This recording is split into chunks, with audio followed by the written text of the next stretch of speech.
Happy Tuesday. Happy Tuesday. If you're on here, guys, get those likes up. Get those likes up. I see a few of you guys in the building. Um, I'm only here for Shay Snickers and Smile. Guys, thanks for joining me today. So this is going to be an interesting topic. I'm excited about today, but guys, if you'd like to show support to the show, you can find me on Cash App or Venmo Shay Sade. Also, super chats are open. I will be sure to acknowledge all super chats. So feel free to show some love. Can you guys hear me good? I know I've been having some issues with the volume. So can you guys hear me good? Let me know in the comment section.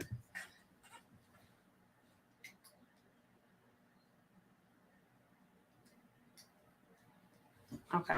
You guys, we're having some, can you guys hear me? Just want to make sure before I get into it. I know I've had some issues. You guys hear me? Let me know in the comment section, y'all. You guys, you got it? Are we good? We good to go?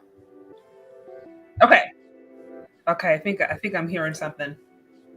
Okay, guys, so I want to get right into this topic. This one was pretty interesting. If you guys haven't heard, I'm trying to think, where do I even start? There's a lot behind this. So this is what happened, y'all. I came across this story a few days ago that was trending. We're getting into travel season. We're getting close to summer. People are starting to, pull out their passports, all that kind of different stuff. But make a long story short, there was this woman who went, Nigerian woman who vacationed in Zanzibar, and had a pretty horrible experience. Pretty horrible. And a year later, on the day of her birthday, because her trip was like a birthday trip, she ended up tweeting about it, sharing her whole experience, and it went viral. So I want to unpack it there because I think there's a lot of different themes, a lot of different stories that we can pull from just that whole scenario. So I want to get into it before I really unpack this idea of protection and whether or not white men are the only one that protect Black women, and if so, why? So that's what I want to get into. Also, shout out to JoJo. We must overcome the struggles. I agree.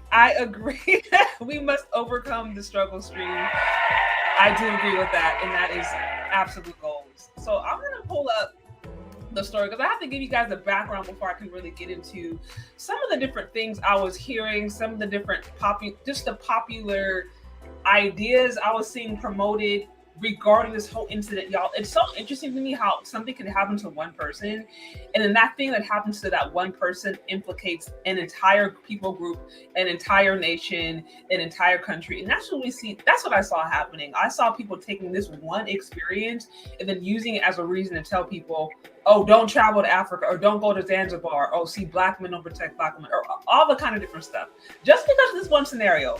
But before I get, like I said, before I get into it deeply, I'm going to pull this up and then we are going to address it. All right. So I'm going to start with the actual, just giving y'all a little quick run through of the actual incident. Like there was so much back and forth. Like the woman shared like 20 tweets. Actually, let me see if I can pull it up. Let me see what I want to pull up. Let's see. I'm trying to think which one I want to do first. Okay, so maybe I'll do this. I'm gonna just go straight into her tweet thread so y'all can get a little sense of what happens. Right now, it's low key. It's like a he said, she said kind of scenario. Okay. Let's see if y'all can see it.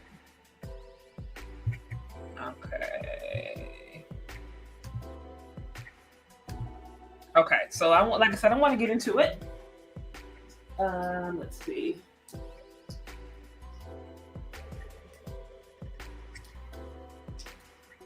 Okay, so y'all see over here, she shared this, not too long ago. a few days ago. And like I said, this is now a year after her incident. This happened in April 2021. It's now April 2022. She's tweeting about this. So a year later. But like I said, it was so popular and went viral. It was trending all over Twitter. You see, she got, over 80,000 retweets, quote tweets, all of that. So here you see, okay, it's high time I told my horrible experience in Zanzibar as a young solo female traveler. This incident happened a year ago in April, but I haven't been able to talk about it because I've been in therapy for a year to heal from the psychological trauma as this experience. Then we goes into it. She said this is the most painful and traumatic experience that she has ever faced in her life, y'all. So again, backstory: she's going to Zanzibar to celebrate her 23rd birthday. Mind you, she is a solo traveler. I want y'all to make sure I preface that she is a solo traveler. She is a single 23-year-old woman traveling to another country by herself to celebrate her own birthday. Now, why? Y'all, I never understood that personally. Why, as women, why you would go to another country by yourself to celebrate your birthday or celebrate anything. I don't understand why you wouldn't want to do that with somebody, a group of friends, significant other, sister, brother, boyfriend, husband. I don't get it. But nevertheless, that is what she did. So I continue. So yes, she said she flew from Lagos. So she's from Lagos, Nigeria, and then she flew to Zanzibar, Tanzania. And y'all know I spent my honeymoon in Zanzibar, Tanzania. So I have something to say about that. But here's a picture of her. Now I want you to notice something. This is no judgment to her, but her hair is uncovered. She has, long modern nails. She looks like she's a modern woman. She's dressing based upon modern trends. Now, this isn't necessarily a bad thing, but what I want you guys to understand is that she is flying to a conservative country. Zanzibar, in particular, is known to be very conservative. The majority of the population there is Muslim. And when I flew to Zanzibar, before I flew to Zanzibar, I was told by the different travel agencies, they were like, hey, before you fly out here, just be clear of the culture. The culture is very conservative. Women keep themselves covered majority of the time. Okay, they're like, women keep themselves covered. I saw a lot of women with like head covered from head to toe. Like, it's a very traditional culture. You don't really see them traveling by themselves like that. You either see them with men or traveling together. Even when I was in Zanzibar and I saw different women working, like there were a few women who were in the ocean, like grabbing fish, things like that. They were covered in like long skirts, you know what I mean? Like arms covered. And so they dress very conservatively. Head always covered, all that kind of different stuff. So again, I want you to bring your attention to the fact that she is flying to a conservative country, traditionally conservative country, as herself, as a single 23-year-old woman, as herself, as a woman. with no male protection, leadership, any of that. And like I said, she's flying to a country where it is common for women and men to be together, where women are always accompanied by a man, or at the very least they're grouped up. So again, I want to set the context, you guys, that when you are traveling, if you're going to another culture, it is very important to be aware of what's going on. Like I remember when I was in Dubai with my husband, I had a cousin who was in the military, and she had been stationed there for some time, and she told me, she's like, hey, in Dubai, again, they're also very conservative. She's like, they don't really talk to women. So she's like, if you ever want to get around, or if you have questions, make sure your husband asks. So when we were going throughout Dubai, my husband was asking all the questions, engaging with the men. I was just kind of there, and that is the culture. So again, it's important that you recognize and understand the culture. Should a single 23-year-old woman be traveling by herself with her head uncovered in a conservative country? I don't know. I don't know. But let me continue. So she said, she went to, she was able to finally experience Tanzania. It is a beautiful place, you guys. Like I said, it's one of the most beautiful places I've ever been, like ever. Let me see. I'm trying to get to the actual story. So she said she got to the hotel, yada, yada, yada. So let me just get to the good part, because here she's just explaining she got to the hotel, she had breakfast, she ate, she relaxed, yada, yada. In there, now here's a backstory, you guys. As she gets to Zanzibar in the hotel, she meets a Russian couple. She talks to them, has a good time with them, kind of relaxes, whatever, makes a friend, and then she goes to sleep. She says around 12 a.m. Now here's we get into the details. Around 12 a.m., a few friends and a family called to wish me a happy birthday, and then I went back to my home to sleep. A few hours into my sleep, I started to feel a strange hand touching my breast. Now, this was me sleeping naked on my bed in my hotel room with my doors locked. Okay, so this was definitely a dream. I told myself, and I went back to sleep. Some minutes later, I started to feel my hand stroking someone's penis. At this moment, I opened my eyes to confirm if I was actually a dream or if it was real danger. Lo and behold, it wasn't a dream. There was a naked man lying on my bed and touching me at 2 a.m. in my hotel room. He started calling me baby, and then I became scared because the room was dark as I had switched off the lights before I went to bed. Now I was extremely scared. Then she goes back and forth with the man. She starts yelling and crying, and he's trying to force himself on her. And then the way that she gets out of the situation is she says HIV.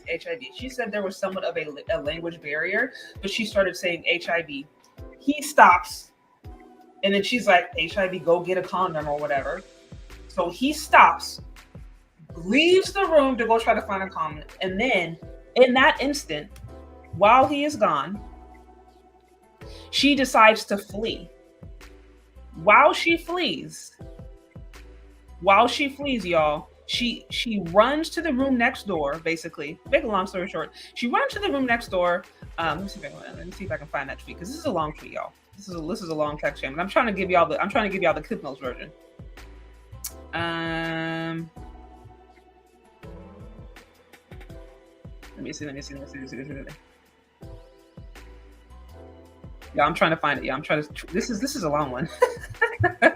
She went in. Okay, so anyways, so let me again. I'm getting lost in the sauce here. But basically, so recap. She flies to Zanzibar by herself. She is a single solo traveler, 23-year-old, dressing modern, dressing chill. Not a big problem, except she's going to Zanzibar, which is a conservative country, right? So already she's a mark.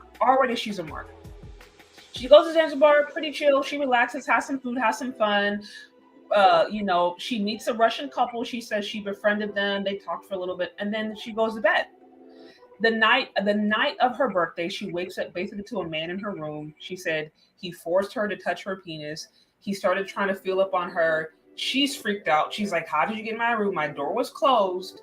And then basically, as they're going back and forth, she starts screaming HIV. He kind of is shocked, and then she's like, "Go get a condom." He runs to get a condom. As he is leaving to find a condom, she escapes her room, goes over to the next room where the Russian couple is, and then ends up finding refuge in that Russian couple's room. Y'all, so that's the backstory. That is the backstory. Shout out real quick to There I Said It with the 5 on the super chat. It says, okay, American Black women are oblivious how most of the world works. They travel solo in a world of patriarchy and behave like they are still LGBT feminine. I hope I butchered that last part, but I see. Shout out to JoJo with the 5 on the super chat. I see. This sounds like a lie if I ever heard one. Them Russians slipped her a. I appreciate it. Okay, so you're saying this story seems sketchy, I bet. Yeah, so y'all, again, I'm trying to give y'all the Clip Notes versions. If you go on there, she probably got like a 30, no lie. That is probably at least a 30 tweet thread. No lie. Now here's the thing about it.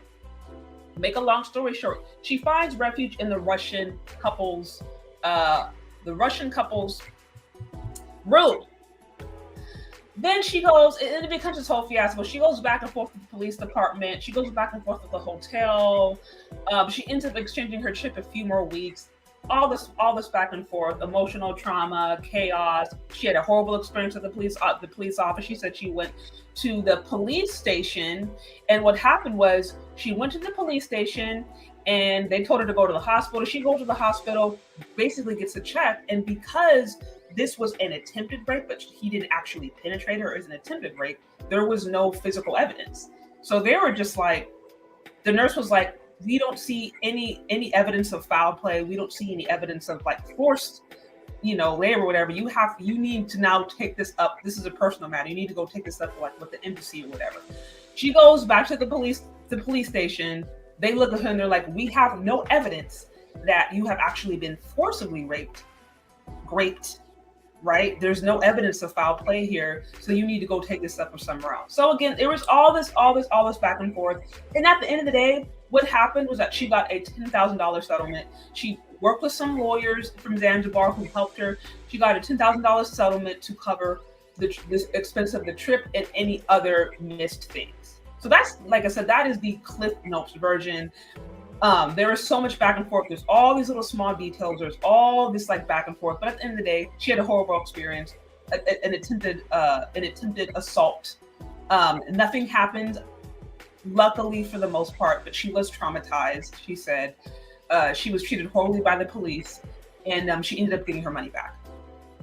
Now, why a year later is this important? Why a year later is this important? This happened a year later. She got the money from the hotel. She got compensated. Why would she now bring this up a year later? And what does this have to do with white men protecting Black women? I want to turn your attention to the Russian guest that helped save her during this traumatic experience. I'm going to bring up what he has to say, and then we're going to get into it because I want you guys to see what I found really interesting about the different conclusions people were coming to just based upon this one thing that this guy was saying. Let me see if I can find it. I think this is it. Okay. So,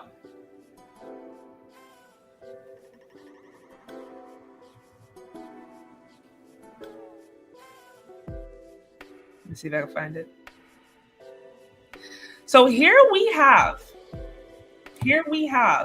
the Russian the Russian guy who she ran to, who was able to help her in this time of trauma escape her attacker, the aggressor.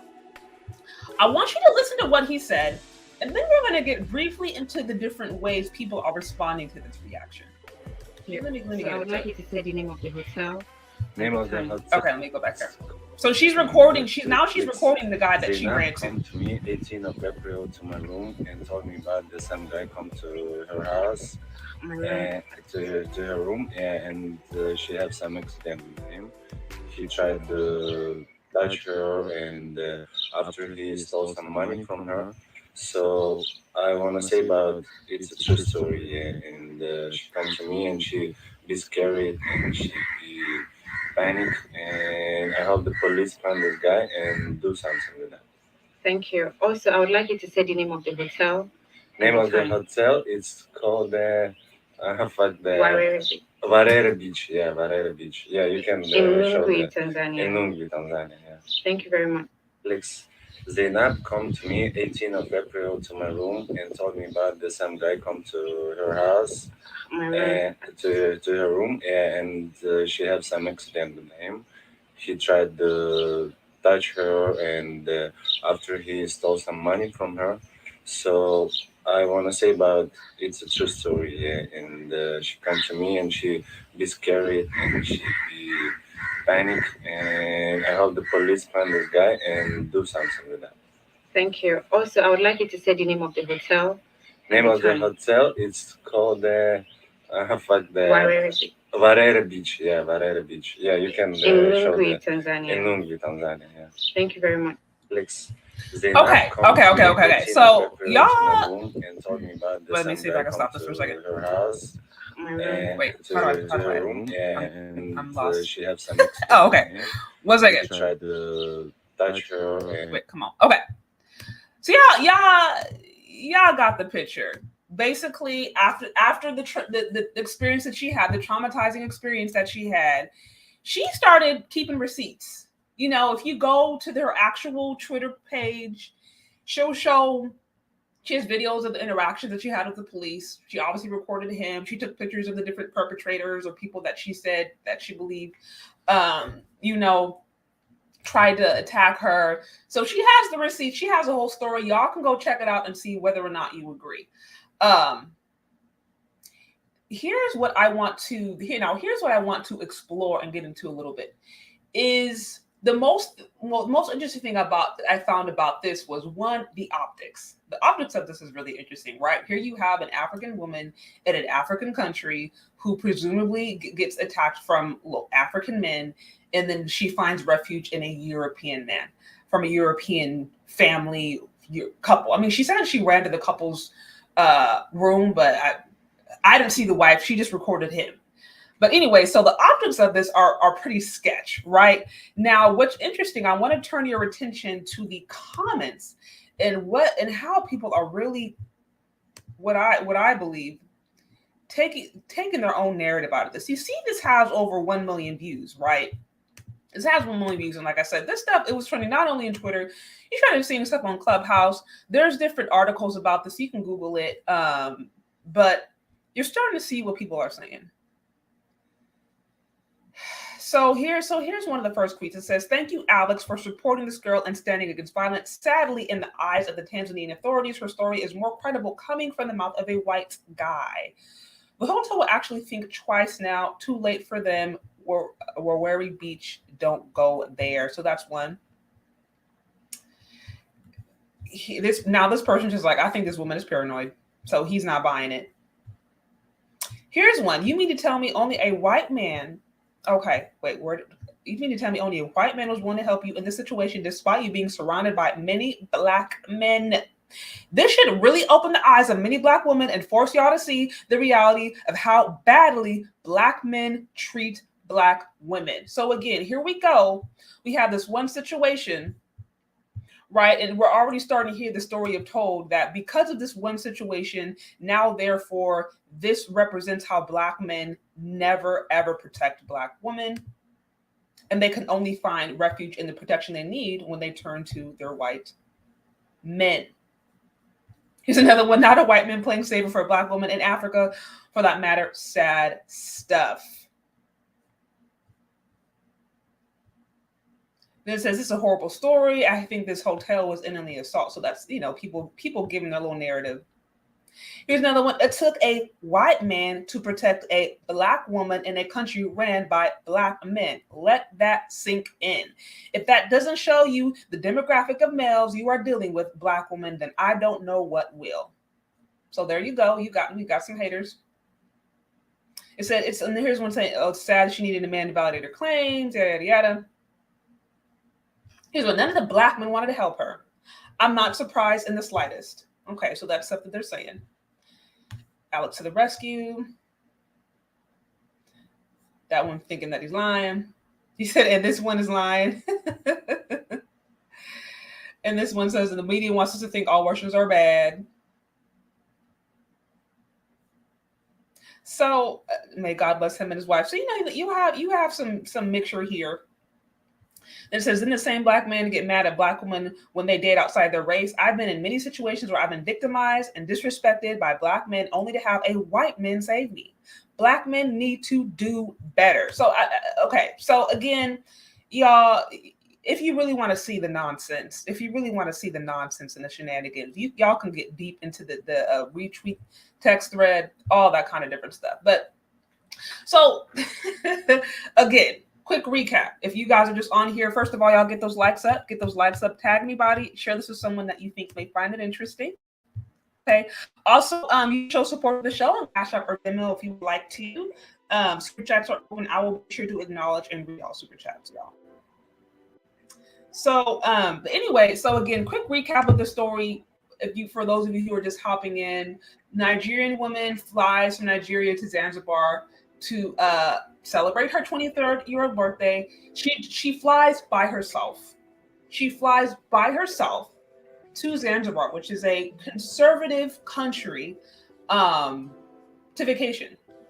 Again, what did I say when I was in Zanzibar? Before I went there, they told me, "Hey, stay covered." Usually women They're very, they're very modest. They cover their knees, they cover their head. They don't really show a lot of skin. So they are very clear on like, here is the dress code that most locals take. This was the way that I was informed before I went to Zanzibar.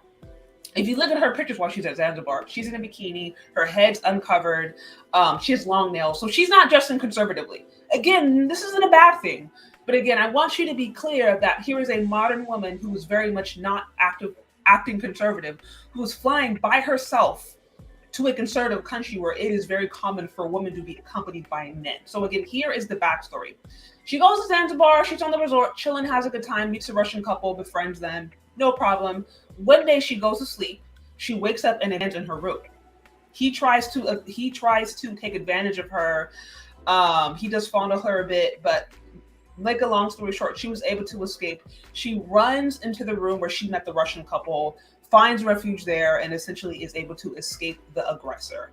She goes back and forth lowdown with the police and different people from the government officials back and forth. But make a long story short, she walks away. She got $10,000 from them for all of the medical expenses, she got reimbursed for her trip totally.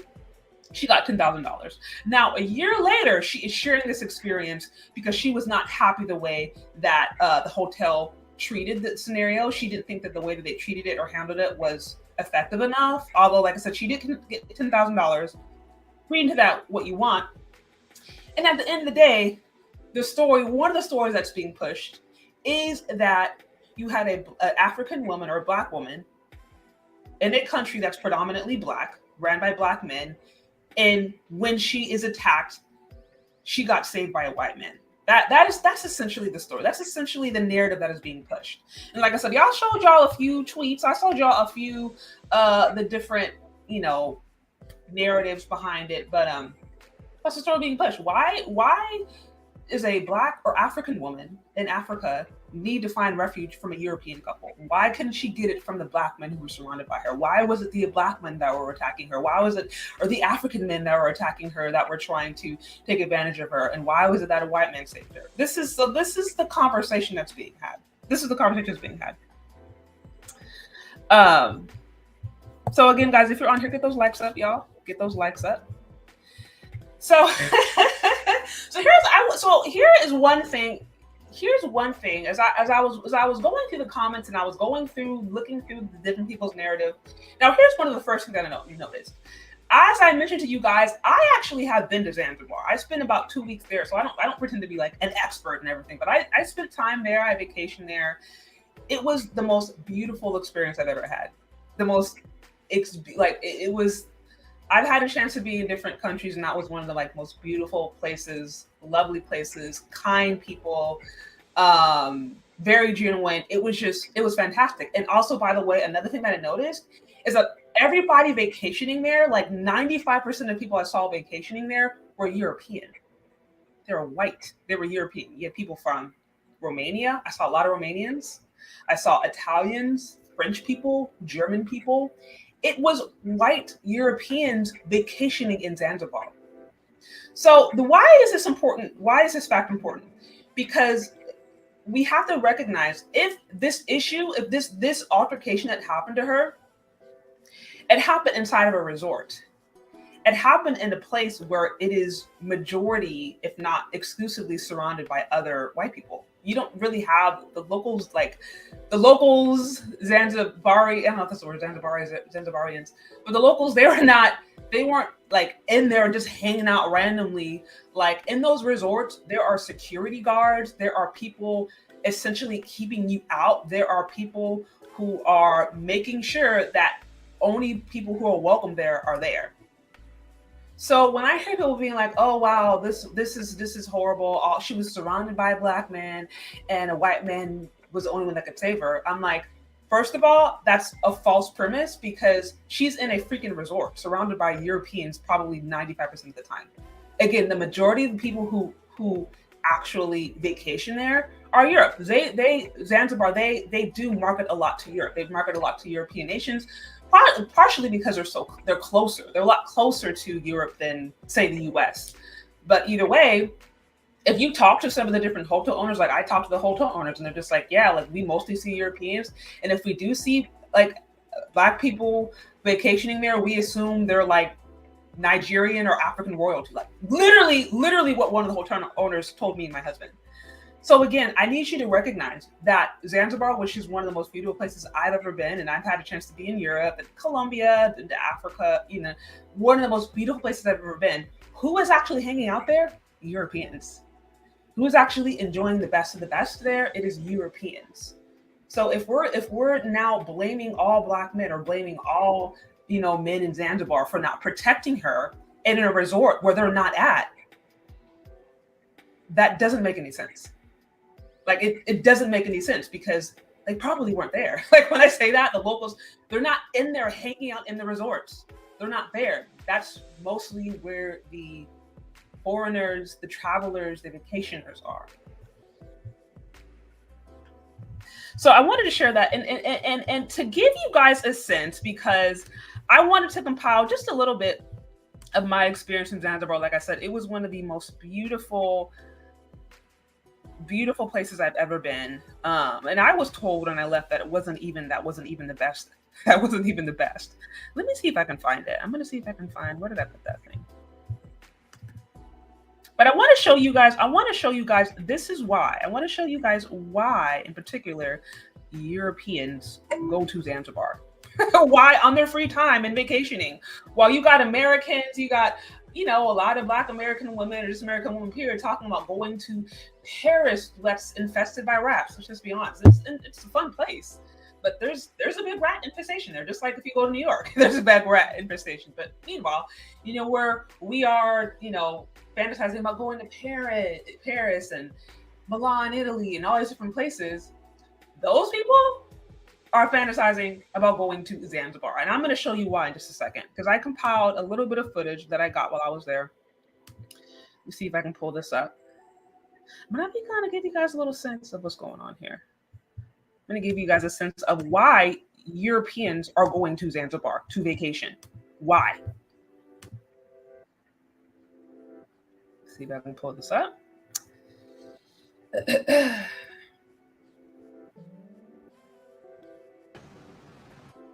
Okay, so I'm going to add this right here. Okay, so I'm going to show you guys just a little quick, like I said. Oh, where'd you go? This is why. Y'all can see, wait, if I could, let me stop this again. I'm having some technical issues. Let me try this again. Bear with me. Also, I saw a few cash ups coming through. Shout out to Daily Wrap Up Crew. We got Daily Wrap Up Crew in the building with the 20 on the super chat. Much appreciated. I see shout out to Shay Sade. We appreciate the work you're doing in this space. They're trying to push this agenda to keep Black men and Black women at the war with each other. I could not agree more. Like when I started to see the narrative behind this one story, I was like, nah, I need to cover this. It's one thing for a traumatic situation to happen to one woman, but just because a traumatic situation happened to one woman in one country does not mean that you now need to implicate an entire country, an entire ethnic group from one person. Like that's bad math. Like that doesn't make any sense. And this will never happen. Like we don't like, we're acting like people don't go to Italy and get taken advantage of, or go to France or go to England and don't get abused. Like we act like this only happens in certain places around certain kind of people. And we know that's not the case.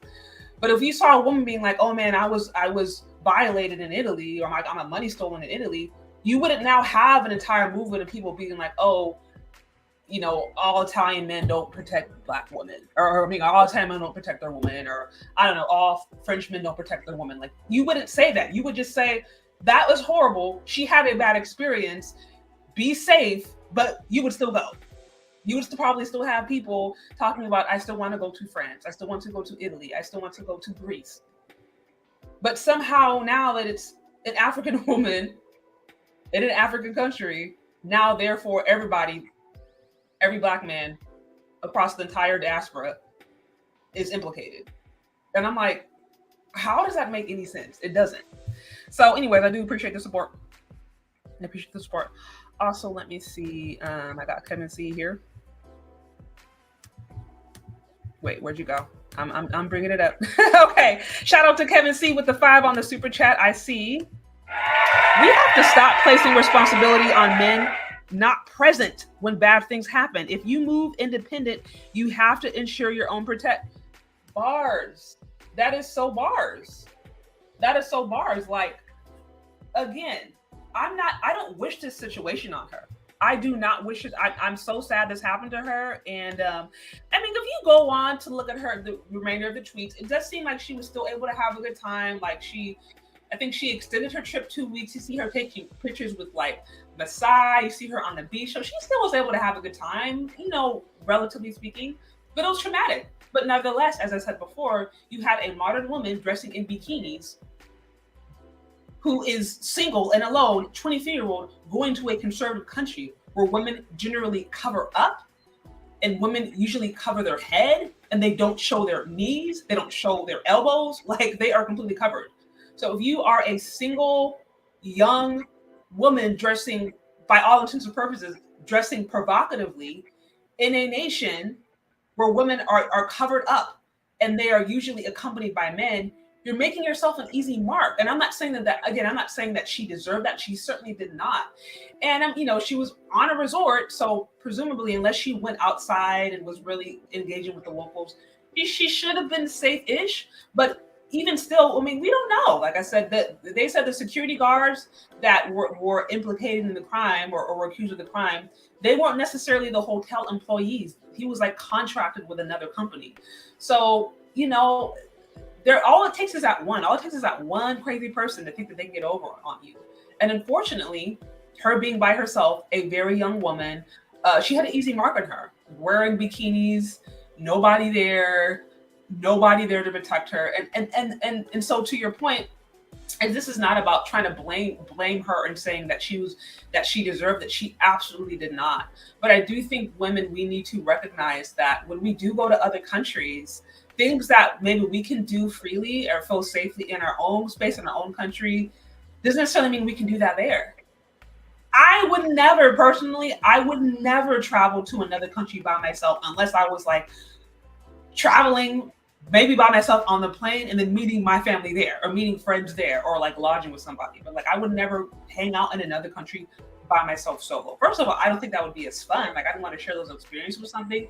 Also, if you don't understand the cultural context, you don't really understand the customs, it's just very, very, very, it can put you in a very dangerous situation. So again, those are some great points. But okay, let me bring this back up because let me see if I can figure out how to do this. I'm having some. You see, okay, I'm gonna add this video one more time, y'all, and then I want to show you because I wanted to show you why Europeans are going to Zanzibar and why it's important you guys recognize. And when you implicate an entire people group, or you say, "Oh, don't go to this country," the more you say that, the more others are like, okay, cool. Like, listen. If you really don't want to go to Zanzibar, fine. That's great. That's more room for me. Okay. Because I'm going back there. I am going back to Zanzibar. I don't know when, but I am going. Literally. So this is why Europeans go to Zanzibar, y'all. I'm trying to give y'all a sense.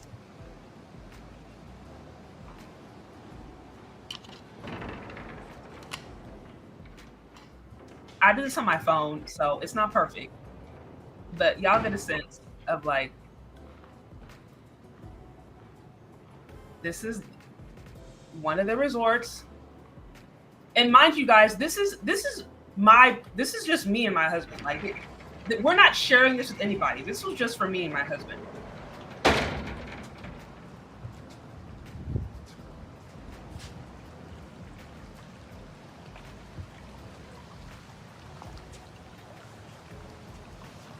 So this is just a sitting room, like I said, for me and my husband only. That was our private, I guess, backyard area. Like I said, just him and I. This wasn't, there were other people we had to share this with. That pool was just for him and I.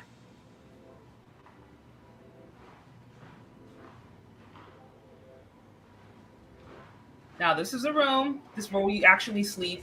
Television, bathroom. It's going kind of fast, but it's a little glitchy, but you got it.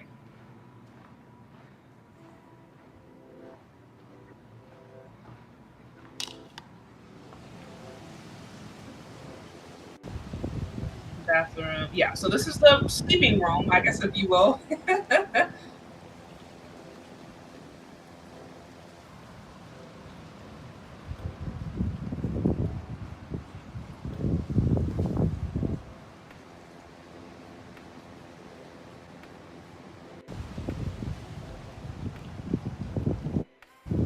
Again, I'm just giving y'all the scenery. It's kind of glitchy, but just trying to give y'all a sense. This is why Europeans go to Zanzibar. While everybody are talking about hitting the pavement in the cement in Paris, okay, in the streets of Italy, not in London. Not to say that there isn't great stuff there. There absolutely is. But this is where Europeans go to vacation. This is where they go to vacation.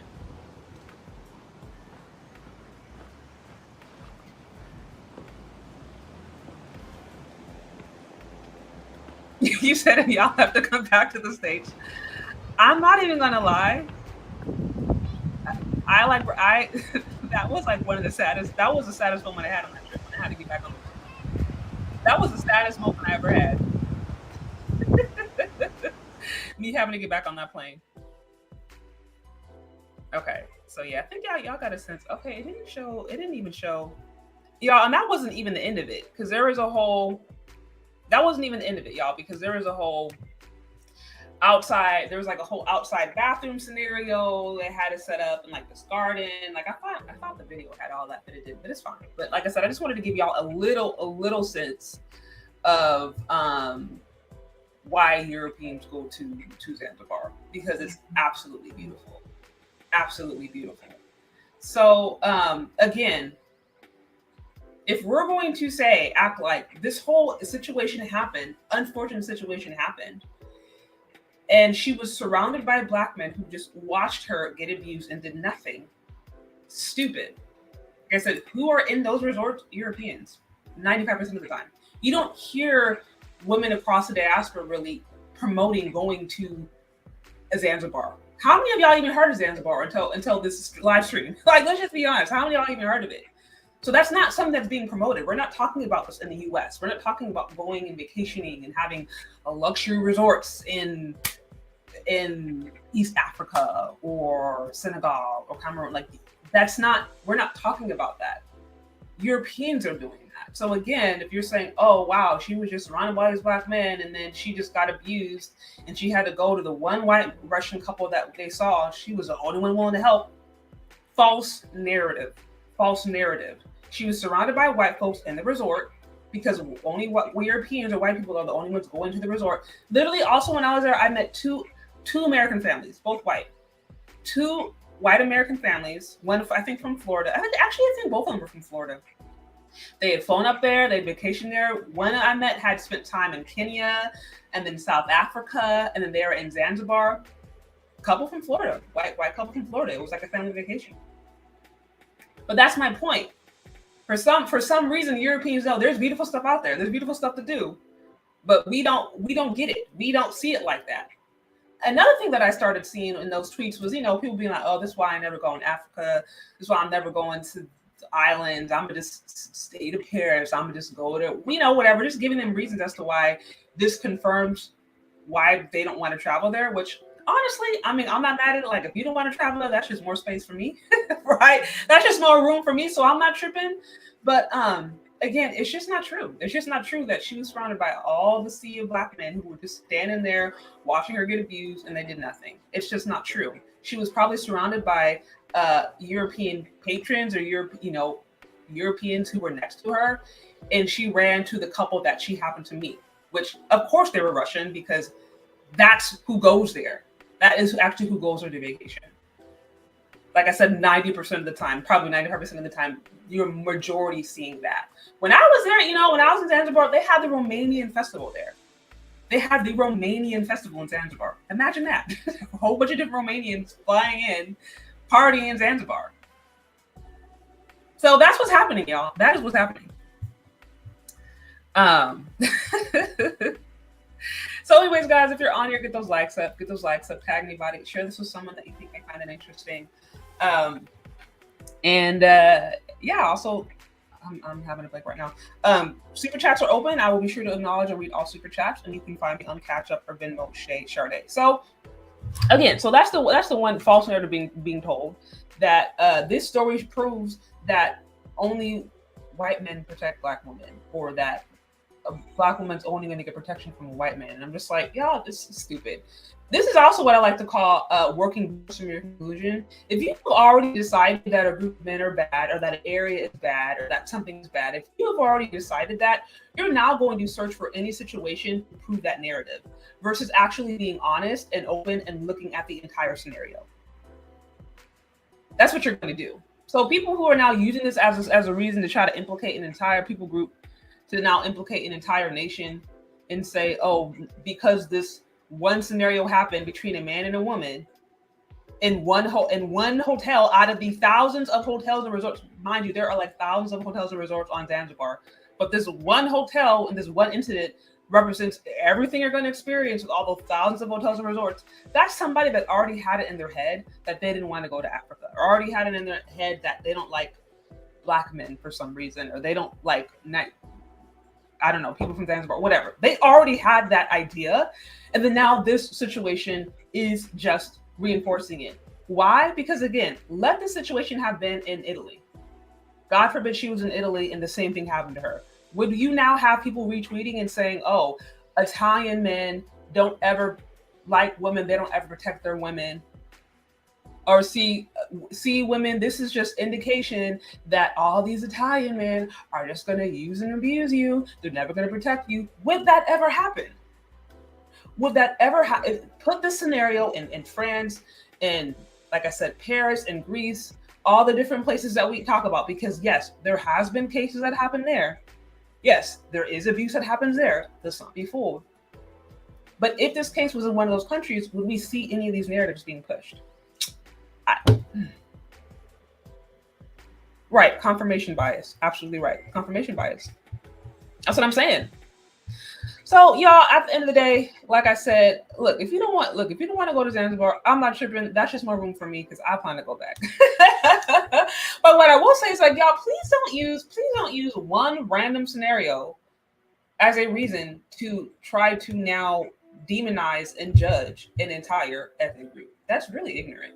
Really, honestly, what that shows me is that, okay, this is the person who maybe actually hasn't traveled, or at the very least isn't open-minded. I'm not saying that just you have to travel in order to know how to think logically or anything. No, but I'm like, when you just act like, oh, everybody from this country does this, it's just like, people don't act like that. People are unique and diverse. People have feelings, they have thoughts, they have emotions, they have different experiences. Whether you live here in the United States, or you live in, I don't know, Senegal, or you live in Berlin, like, people are unique and they have unique ideas and perceptions and perspectives and cultures and way of doing things. And so sometimes it's so quick and so easy to look at something that you know nothing about, look at a culture that you know nothing about, and then just pass judgment, just because that's easy for maybe your limited perspective or a person's limited perspective to understand. And I'm just like, no, when you travel, or if you just meet people who come from different places or have different points of views, you understand and recognize that people are diverse, period. And that you're going to find good and bad wherever you go, period. There is no arrow you can go where it's like, oh, everybody here is good, and you go over there and everybody's there is bad. No, that's called propaganda. Now, we may see these messages kind of pushed on media in certain messages, but it's just like, no, people are diverse. People have free will and they make their own choices, some of them good, some of them bad, period.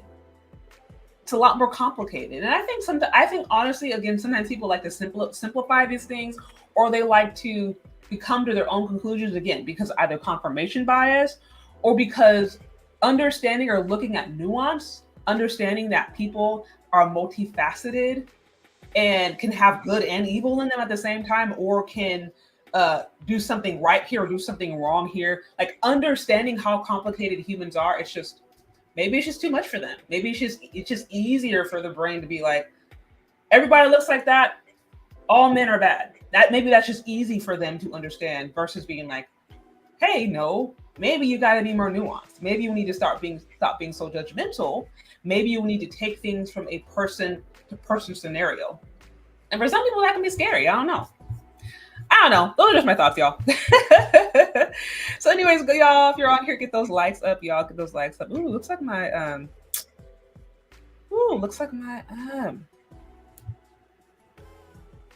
You see, I said, yeah, sure, we are they're Jamaicans in New York. I do not rock with, and I am Jamaican. Fair point. I've heard that. Look, I know different Africans who are like, I'm not dealing with no Africans out here. I know that, and I know people. Look, we know Americans who's like, look, I ain't dealing with people from this city. Like, we all know wherever you go, you're gonna find that. So, okay, y'all, my computer. Give me 2 seconds because my computer is about to die, and I don't want that to happen. Give me 2 seconds, y'all.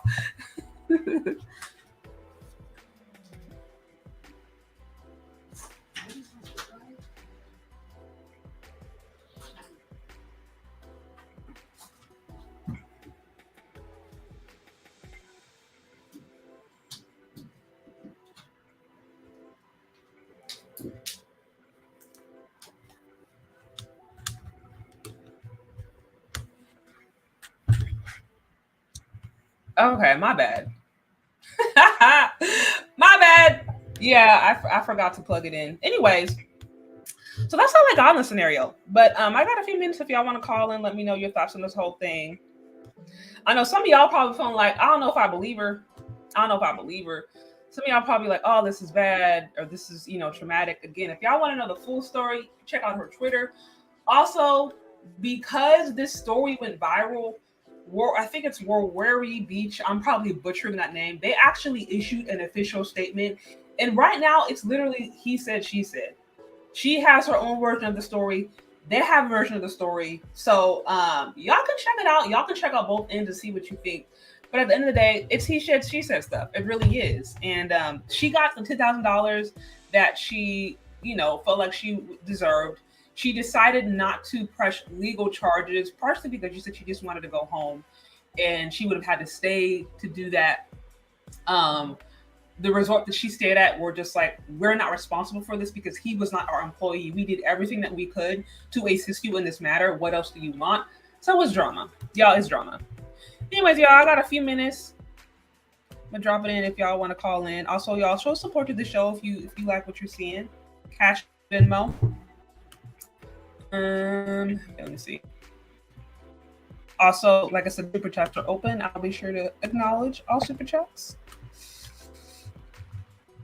I see no interest in checking out her social media. All good. Okay.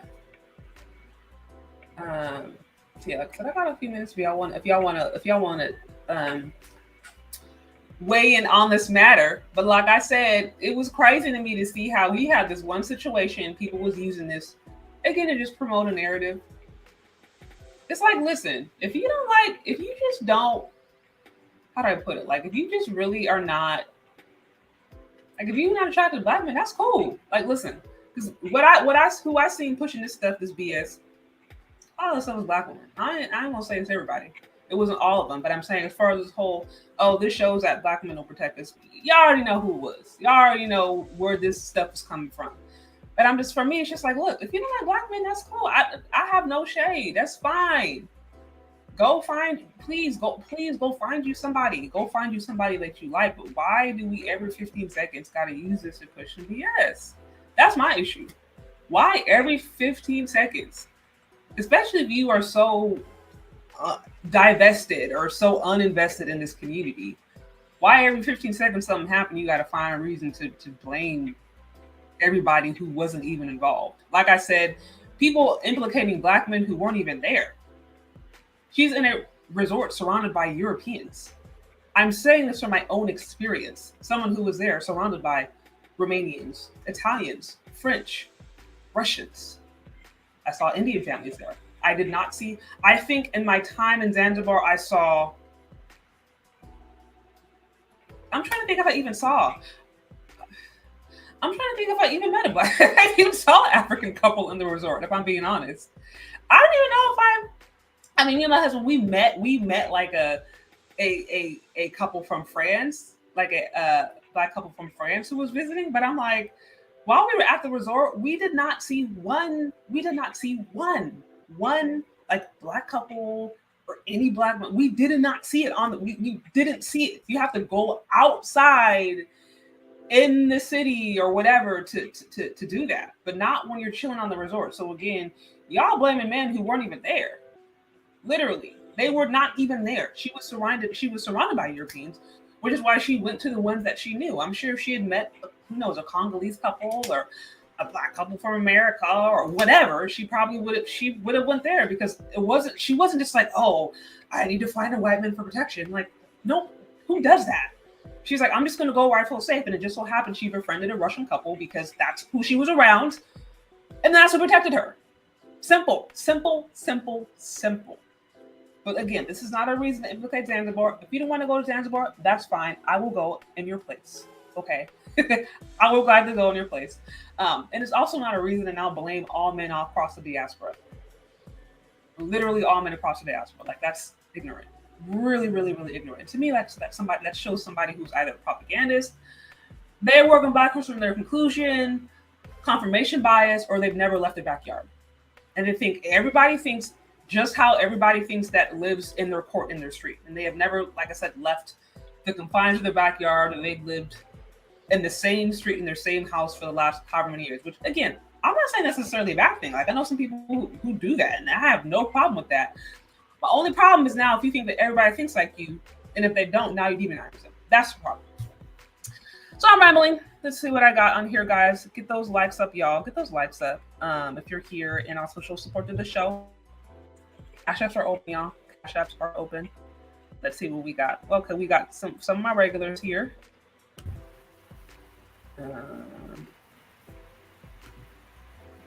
Let's see what we got.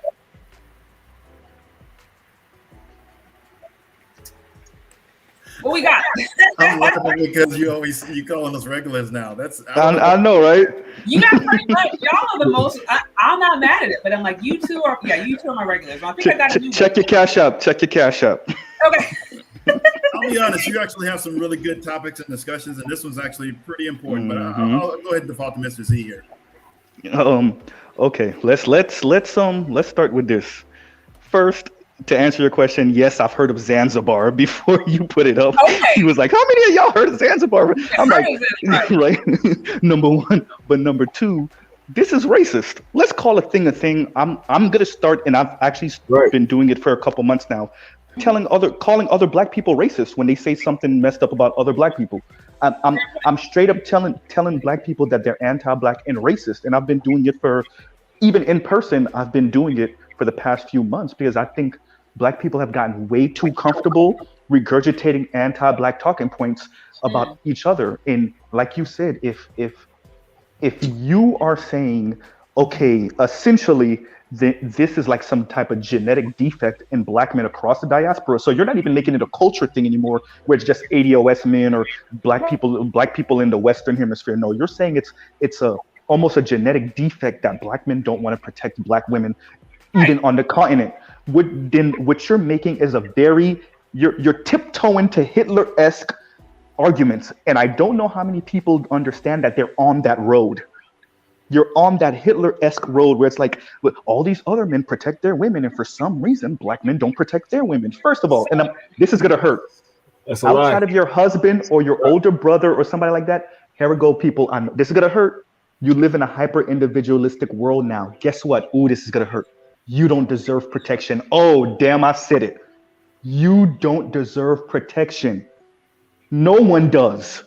Outside of your husband or an older brother, maybe, or a father, believe it or not. And this is some weird shit, because last time I checked, we were hearing about Ukrainian women kind of doing what they got to do to survive right now, that they're in other countries. So if we're talking about that, are those Ukrainian men protecting those women from other Ukrainian men? Apparently not, right? So like when people say these things, I don't think people understand what you signed for. Like when somebody gives you the receipt for what you paid for, like we allowed this society to push us into a hyper individualistic situation, but yet you still want the accoutrement that come from like a community mindset or traditional situation, traditional values. You can't have both.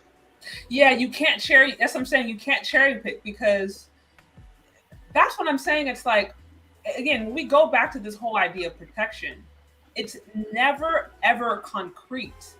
It's never concrete. It's never just like, okay, black men aren't protecting us and they should do this. It's like, I mean, what do you expect? You just want like a group of black men to just follow black women everywhere? It's like, is that the solution? Because if that was a solution, people would find that weird and creepy. Well, we see it, and I'll say these two things and I'll shut up and I'll let everybody else go. Number one, she went there by herself. Like you said, Shay, this is a conservative country. You went there with no male, with no men. Okay, that's cool. You're free to go, whatever. That's number one. But then number two, like you said, it is a whimsical idea of protection. We even saw that with the Will and Jada thing, and so many sisters saying, oh, that's what protection looked like. And the whole rest of the world is like, no, right? So like it's a very like cartoonish, over the top, whimsical idea of protection. Right. You even saw that with the sister that the football player, the white football player hit, right? People, I don't know what people wanted. They wanted black men to kind of parachute through the ceiling and stop the fist midair. That it don't work that way. And I'll pause right there. Y'all go ahead. Yeah, you're speaking on the Chad Wheeler incident. Yes. I remember that one specifically. Yeah. So first of all, hello to everybody. What's going on? Yeah, how you doing, bro? Yeah, this is a good topic. This actually opens up an entire discussion about protection and what it looks like. To me, I'm sorry, go ahead.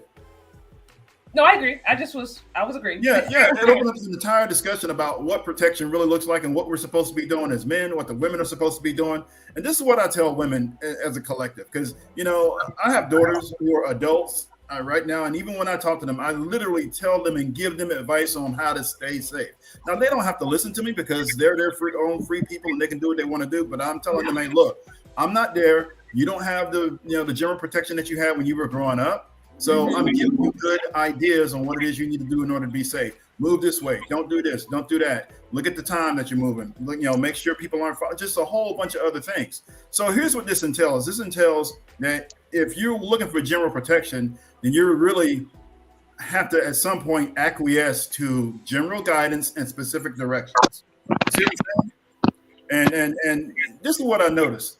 The women who generally have the protection and actually feel relatively safe, because there's nothing 100%. When things happen and I couldn't be there to stop it, right?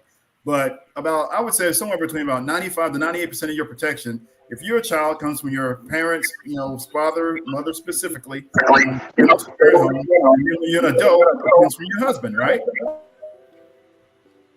And, that's somebody that you can look forward to. Now, when you have those situations that are non-standard, I just say it's non-standard because you can't cover everything. Just say it's a non-standard situation. You're in a situation of danger. You didn't expect it. It just happened. Okay, that's about 1% of of those situations. Right. It's very rare.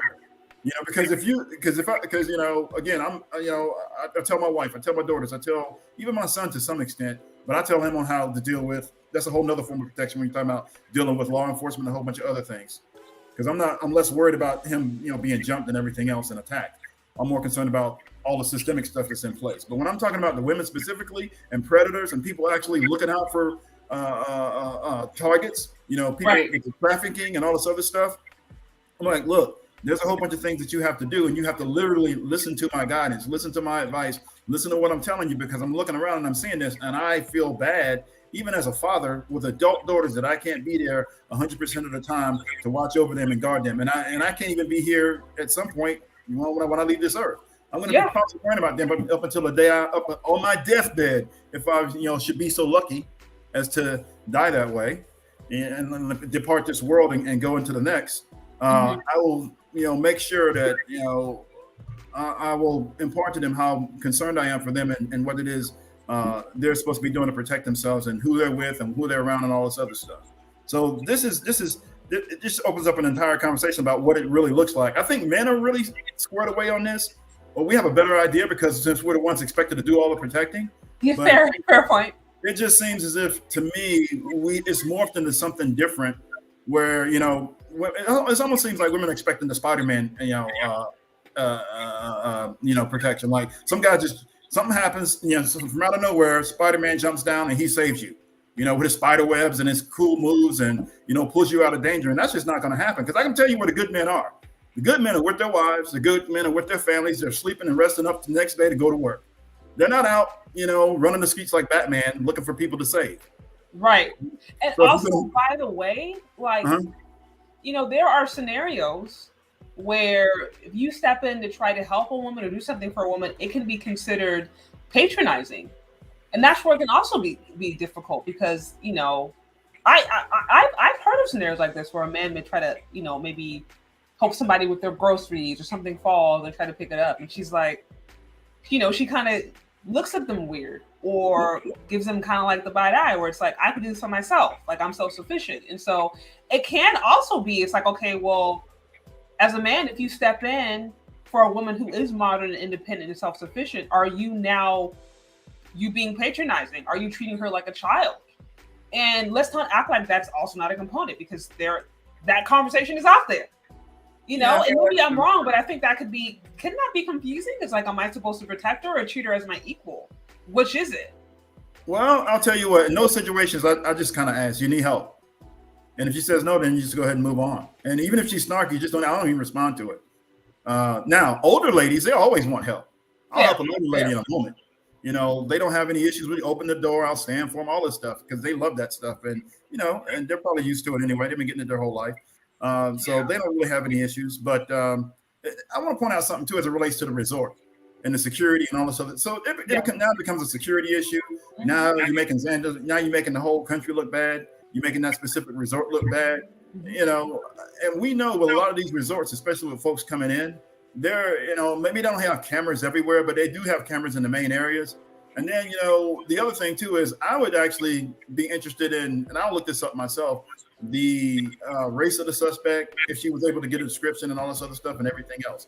Like it would actually kind of motivate me to actually look into this more to see. I'm not saying the lady's lying.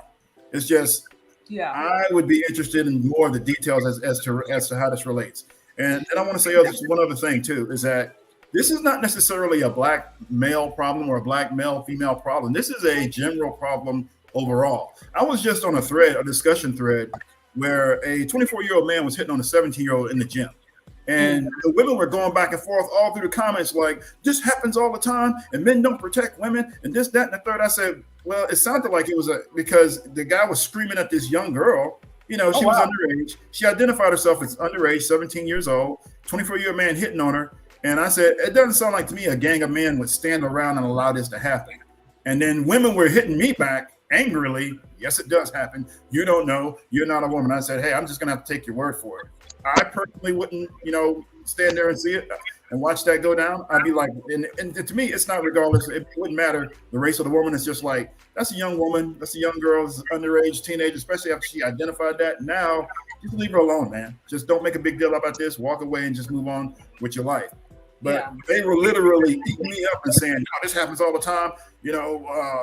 Men don't protect women. I'm like, so and remember, race in this thread, race wasn't even an issue. It was just the general failure of men overall to protect women. So I think there's a disconnect overall. So I don't want to make it a race issue, but in this instance, it really was. You see what I'm saying? Right. Yeah. No. I hear you. I hear you. They had two men who, and that's what I'm saying. The story, if you look into it, it's a bit messy. It's a bit messy because she shared stuff on Twitter, and it was a year ago, essentially her recounting what happened. But then if you look at the police report, and then you look at what the hotel said happened, there are some things where it's like, okay, there's some missing pieces, or there's some things that kind of seem that they don't really add up. So it is a bit of a mess. But what we do know is that there were two men who admitted to, I think, to some crime. They also, another aspect of the story that she didn't share in the tweets, but another aspect of the story was that somewhere down the line, she had some money that was stolen. Okay. So there were two locals who admitted to taking her money. I think it was like the cook and it was a security guard, and they were locked up for some time and then let go. I don't really know anything apart from that. We also know that she decided to not press charges. She decided to leave and go back home and not press charges. And so I think that was kind of one of the things. It's like, okay, if the hotel did what they could to reimburse you money, pay any other expenses. You decided that you didn't want to press charges because that means you'd have to stay in the country. Why now, a year later, are we bringing this up? And it could have just been because this was her getting it off her chest. We don't know. Like there is a lot of kind of confusing. Yeah. Well, she said she got therapy for it, and I don't want to doubt any of that. But for sure. This goes to the lesson of female travelers by themselves. You're prone to being surveilled. You're prone to being followed. You're prone to being a target for a lot of things.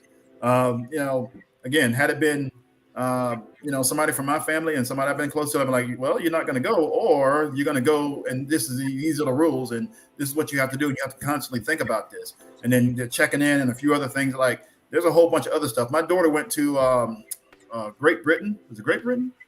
England for a semester. Not a semester, but doing a spring trip or something like that. I gave her so many rules, and I said, you need to always be with somebody, because this was even. Of course. Yeah, I even called down to the point of, I even called the people that were sponsoring the trip. I said, hey, I'm concerned about this, and this. What are you going to do to mitigate all of these risks? Right. Like, they're like, who is this? They would probably think I'm a security guy, but you got to remember, I've been on a bunch of different countries, military, and I kind of understand all the stuff what it is I'm looking for, and all these loopholes and checkpoints. So it's just, you just can't get on a plane and go. No, there's a whole lot of things you got to do, and there's some things that she missed. All right, but we got to be real careful there, because then it goes into, okay, now you're blaming the victim. We don't want to do that. Oh no, that's what I'm saying. I never. This is never about. She did not deserve any of that at all. And also, by the way, I think just in general, I would tell women just honestly, it's not that it's like you're to blame for it, but unfortunately, there are sick, unwell people out there. Period.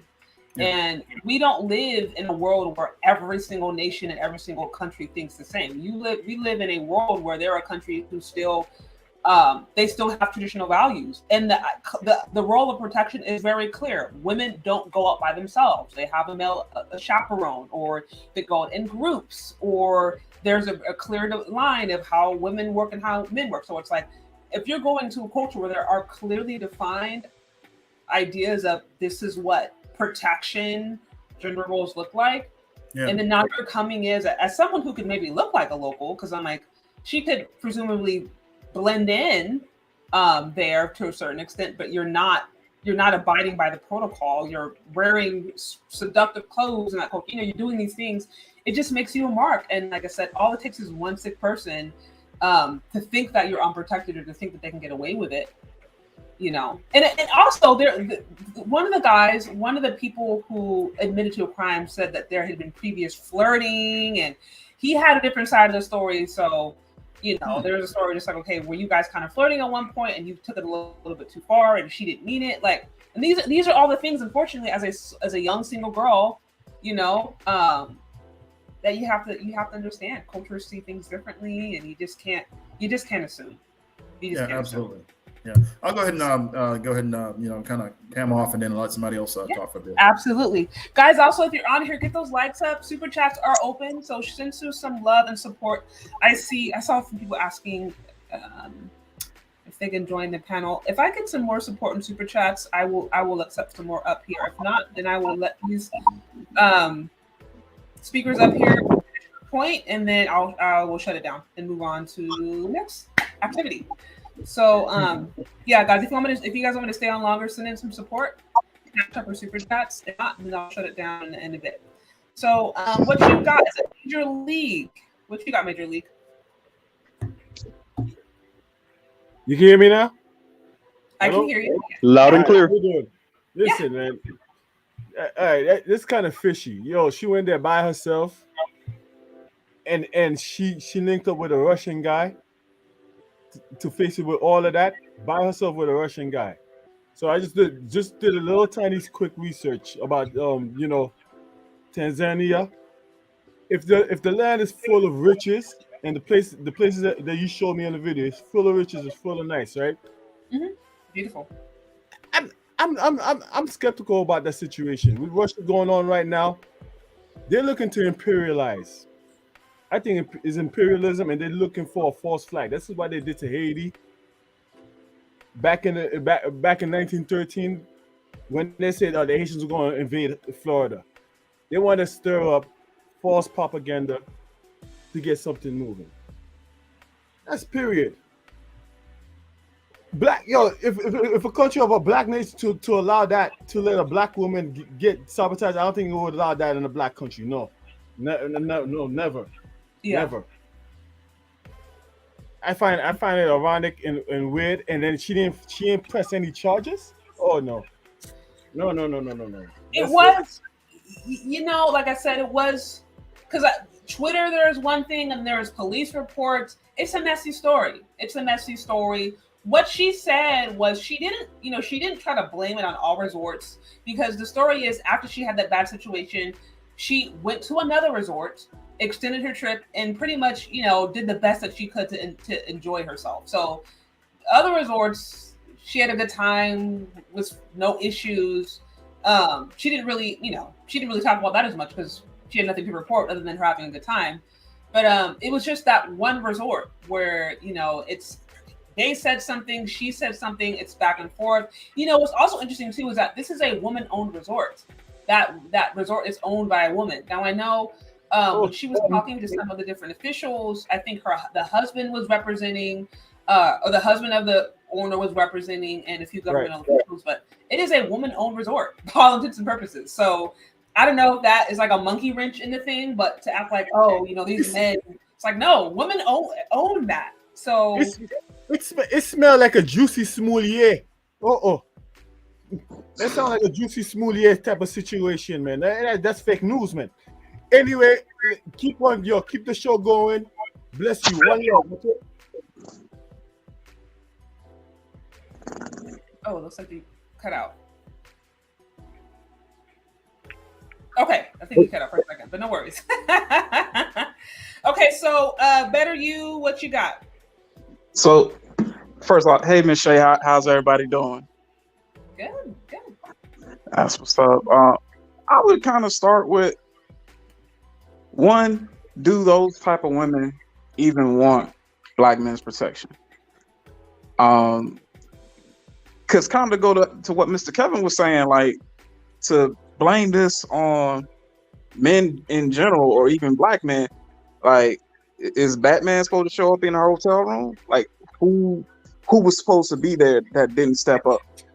Like, generally speaking, most men I know, period, if you see a woman being placed in a situation where there's physical danger that's about to befall her, will act in some way to try to shield them from it.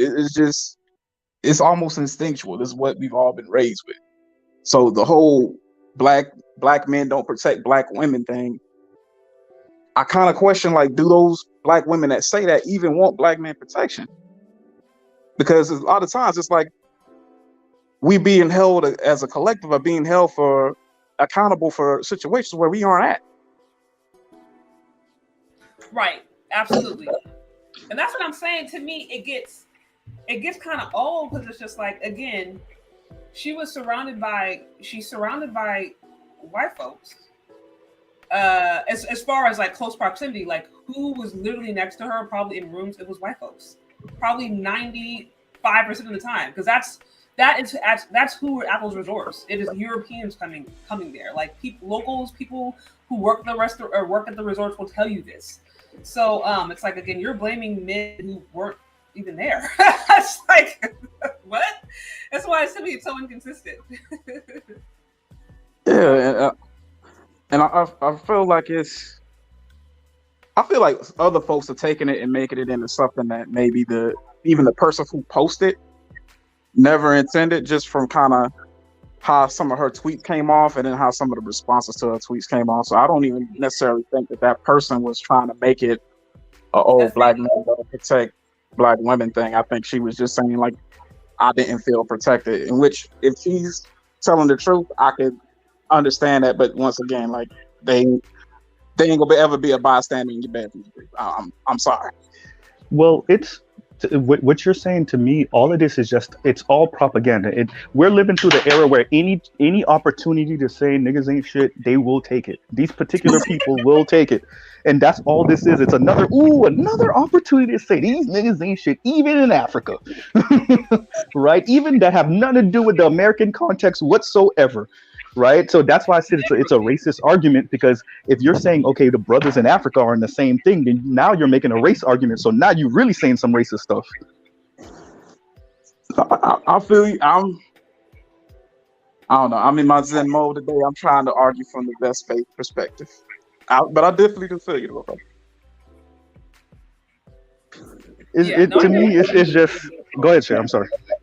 No, I'm just, all I'm saying is that I think I agree with that. Any opportunity people will take these days to just kind of paint a false narrative, they'll take. Like I said, listen, if you use this as a reason to say, hey, I don't want to go to Zanzibar, or I don't want to be around black folks or black men, fine, I'm cool. I'm going. I will take your place. Like, I will happily take myself on that island and relax and enjoy the spoils that you're not.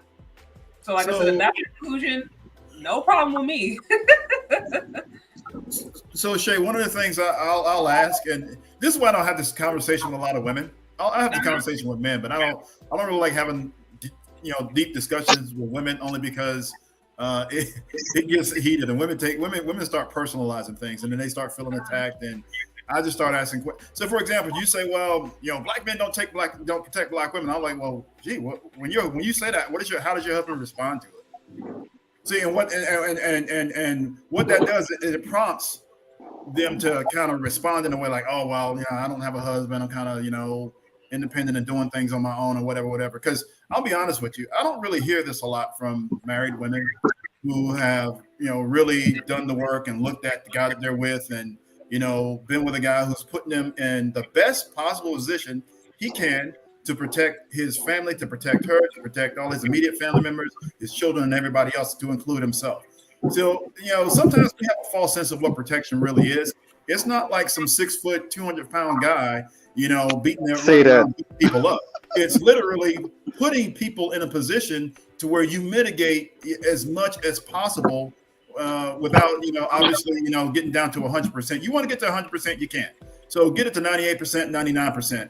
So what does that mean? For me, when I was looking for a house, by the way, in a foreign country with my wife, because, we weren't even looking at a house initially, but I said, look, the first thing right off the rip, I said security. I need a secure location.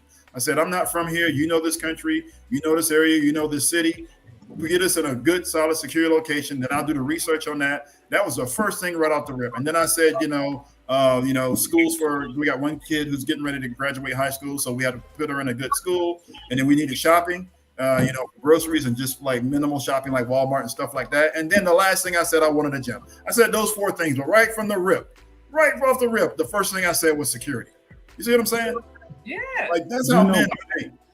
Mr. So Kevin, we're always thinking, how can we protect our family even when we're not around? Can we mitigate everything? Can we eliminate the risk 100%? Absolutely not. But man, I'm trying to get it down to like 99.9. You see what I'm saying? What we're not factoring, and this is, I'm a lefty, right? Most of my politics fall on the left, but here's where I start kind of getting into my conservative bag. What this really is I want to build an umbrella of protection where I could do whatever I want under it, right? So it's the Will and Jada thing. Either I have a singular man that's so influential and powerful that he could do whatever he want to do to protect me, and I'm doing protection in air quotes, or it's a system of men that have built something where I, as an individual woman, could do whatever I want free of consequence. So when they say protection, it is a very whimsical idea of protection. It is the Jada version of protection, which is I can be disrespectful, I can cheat on my man, I can embarrass him, and yet he will still jump up and slap someone for me. That's why they were so happy to see that, because it is a whimsical notion of protection, right? So when we talk about it, that's what they mean. And I'm trying to drill that into everyone's head. Well, you can't get that kind of protection from me, bro. That's not me neither. That's not protection. That's just talking. Yeah, that's something completely different. because you're being, we just had that whole, and I don't want to bring Pam into this. Pam is Tachina Arnold. We just had this whole conversation about the emasculation of black men and this, that, and the third. But you can't, disrespect and emasculate a dude and then expect him to be running interference for you, just because, like a watch, like an attack dog. And this whole thing that you're talking about, Z, as it relates to this umbrella, I feel that too. And that's one of the things that gets lost in translation here. Because here's the deal: if you want a general umbrella of male protection, this is what this means. I'm gonna tell you what this really means, because this is how I see it. That means any man, and I mean anyone. And he doesn't have to be your husband or your father or even your brother or related to you. Any man sees you out, he has the right to literally tell you where to go, what to do, when to do it, where to leave, how to, like a whole bunch of other stuff that people aren't gonna, that the women themselves aren't gonna be happy with. So if you're expecting a general protection, general umbrella of protection, then that comes with rules, that comes with guidance. Now you're talking about systems, and they don't like that. System that has to be put in place. That means I can tell any woman what it is that if I see that there's a situation coming up or I foresee a situation, I'm like, look, you need to leave. Don't ask me any questions. Go right now and go with this person. He will get you to your vehicle safely, and this guy will get you to your home safely. Don't ask me any questions. I don't want to hear any back talk. You need to do what I'm telling you to do right now. They wouldn't be feeling that. And now you see how hardcore and straightforward I was about that. Well, that's what I'm saying, because going back to what I mentioned before, anytime there is this idea of black men don't protect us, it's like there's never any clarity as to what that looks like. Because first of all, know what it means, right? And also, it's exactly what it means. It's like, and then they compare it. They'll just compare it to other ethnic groups by pulling these very random kind of off-base scenarios. So it's just like, okay, well, how do we quantify protection? Like, first of all, how do we quantify and qualify that? Is it based upon the amount of marriages? Is it based upon the amount of I don't know, interferences and like near homicide? I mean, it's just like what is the actual clear metric to define? Okay, well, white men are protecting their women this percentage of time, and black men are only doing it this percentage of time. Therefore, you know what I mean? Like, there actually has to be a clearer conversation. But this is general. They don't protect us, and then we don't even know what that means. We didn't even know how you quantify or qualify protection. Like, it's just narrative. To me, it's just narrative, because it's like for every situation you find a black woman being abused by a black man. For every situation you find that, you'll find it in the white community, you'll find it in the Asian community. Like, it happens because there are evil people or there are hurtful people all across the board. Yeah, so remember that Twitter thread I was telling? It wasn't a Twitter thread; it's actually a TikTok thread. And one of the points that I made in the thread was predators have a really good sense of isolating victims. They're really good at stalking people out, getting them in isolated situations, and making sure they're in a position that they're not well protected. You see what I'm saying? I actually saw a video one time, and it was a few years back, where a dude literally dragged a woman about a half a block. She was kicking and fighting and screaming the entire time. She was kicking against the windows of the car where he tried to put her in. He did all of this, and they had it completely on video, and no one was around. It was 2:30 in the morning or something like that. No one heard it. No one intervened because just no one was available.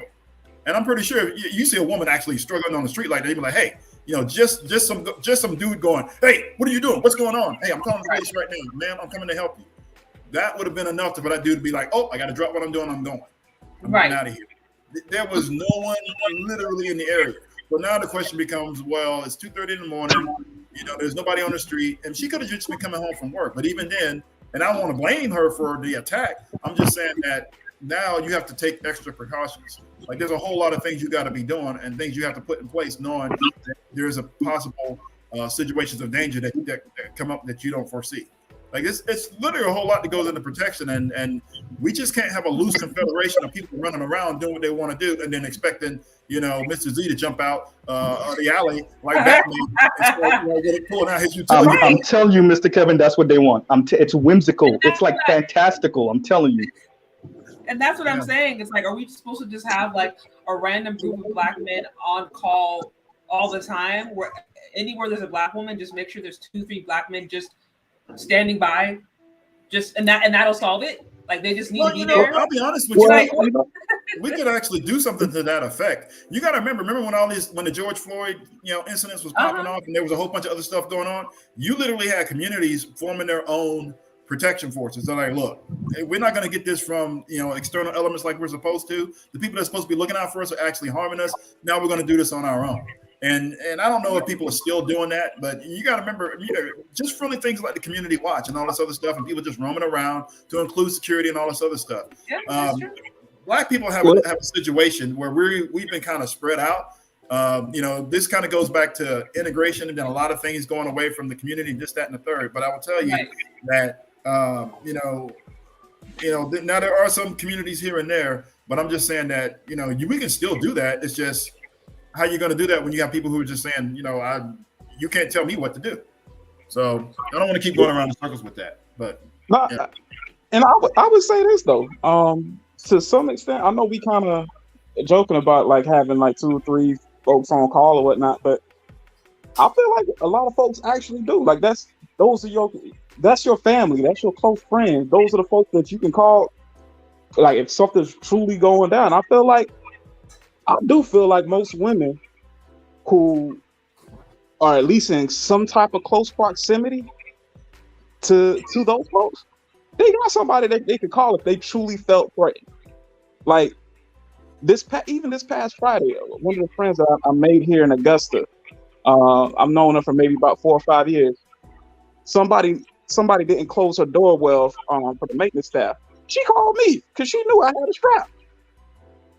So I took the extra lunch. I went over there to make sure that she was good. Police already got there by the time I got there. But there are these people, and it's not like there is no protection at all. Like it's just a wild west for these women out here.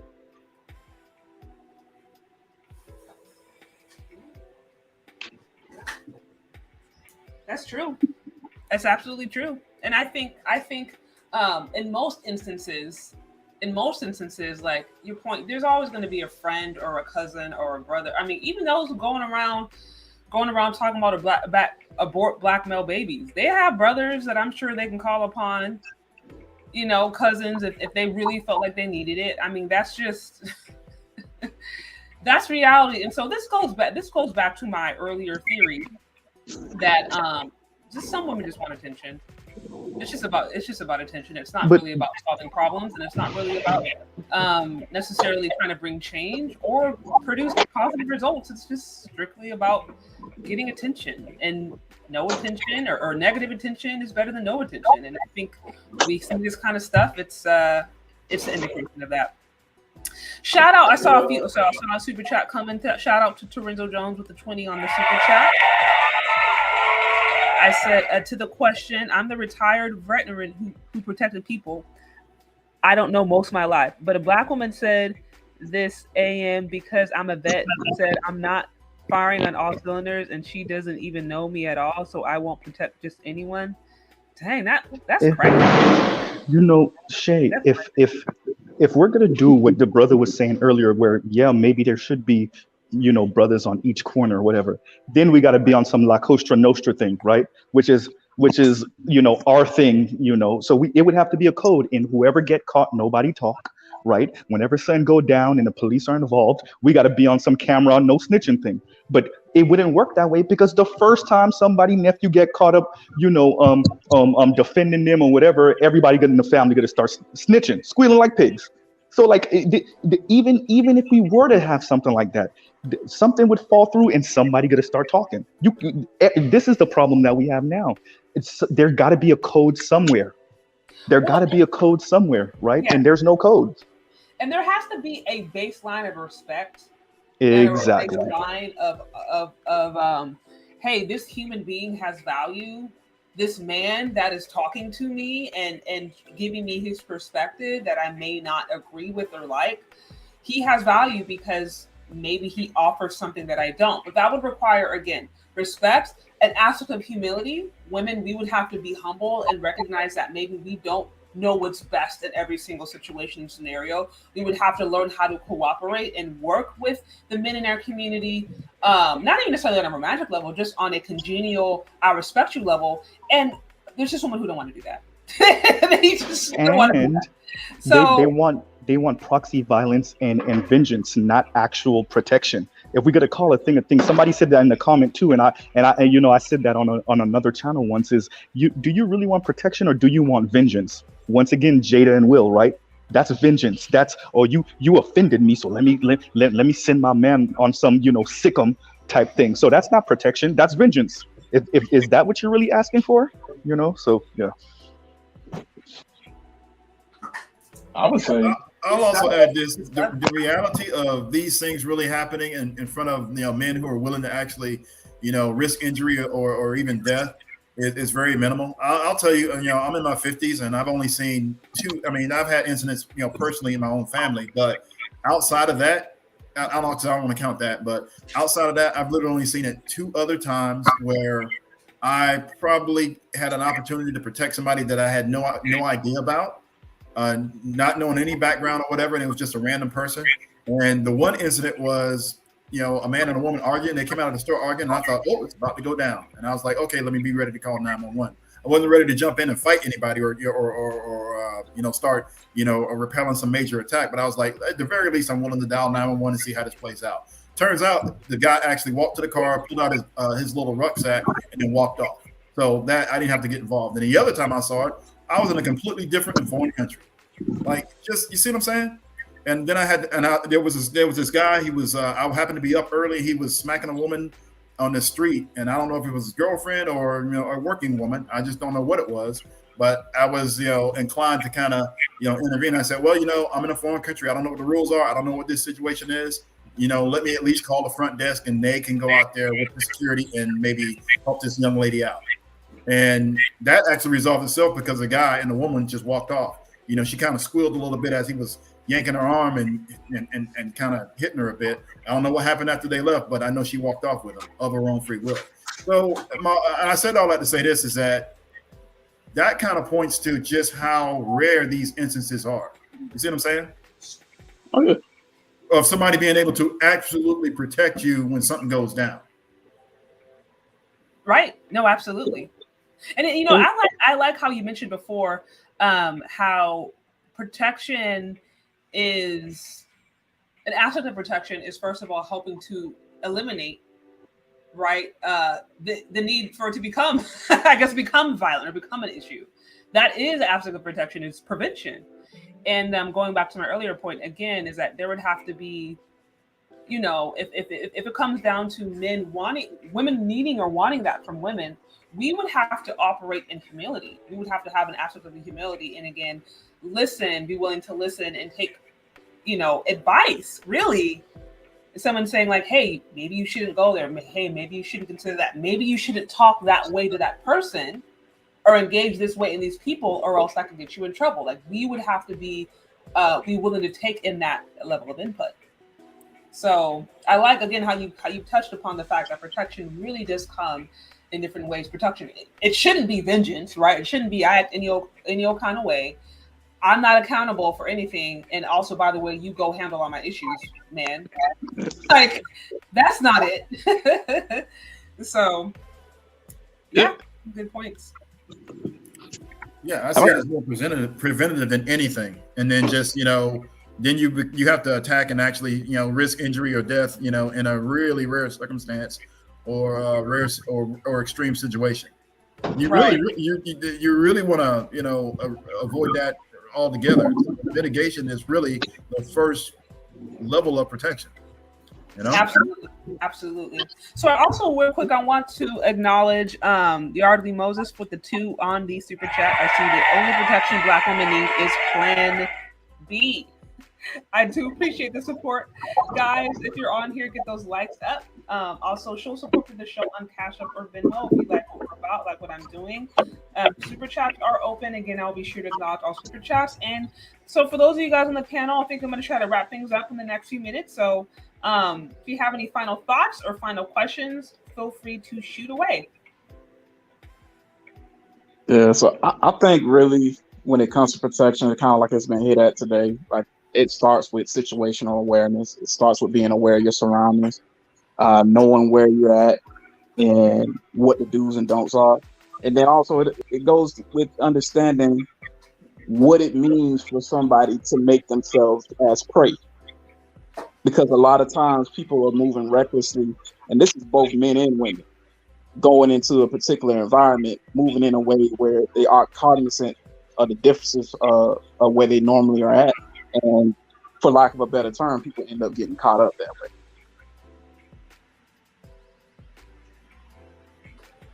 Yeah, absolutely. Absolutely. Couldn't agree more. Again, situational awareness. And, honestly, I don't even know Kevin, so you kind of alluded to this point, I think earlier, where it's like men by default have maybe a better sense about protection, maybe have a better, I don't know if it's like an innate sense or more conscious of those things naturally, partially by nature of them being men, also partially because they're expected to do so. So they just, I don't know if they have more wisdom or more understanding when it comes to those kind of things, but they might. And again, that goes back to my earlier point, which is why I think it's important, if we do really want protection from men, that we be willing to listen and be willing to take advice when someone is saying, hey, maybe avoid that, don't do that, maybe consider this. So we are protected in all those different scenarios. Going back to the situational awareness, sometimes men can help women learn about that. But Shay, I want to be like a white girl and be completely oblivious to the world and have men come and save me. Wait a minute. Wait. White women still can't be oblivious. Shout out to Patino. Oops. Yeah, I know they can. No, they can.